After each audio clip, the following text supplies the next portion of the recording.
Welcome back. Now there are a few other important aspects of the File menu. If you go all the way down to the left side and you click on this Options link, it's a good idea to go through each menu and familiarize yourself with each aspect.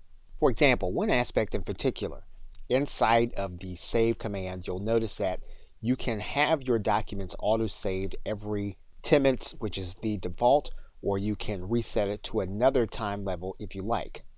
What this does is it keeps a version of your document if you close the document without saving it.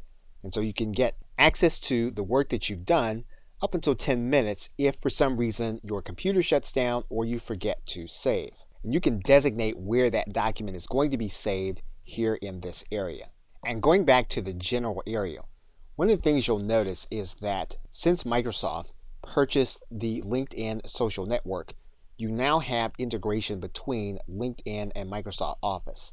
And you'll be able to do this inside of Word by making sure that this box is enabling that process. Now you'd probably have to do this only once when you begin working with Word, but it's a good idea to go through each level to determine which of these options are going to be most fitting to what you're doing with Microsoft Word. Okay, so with that, thanks, and I will see you in another video.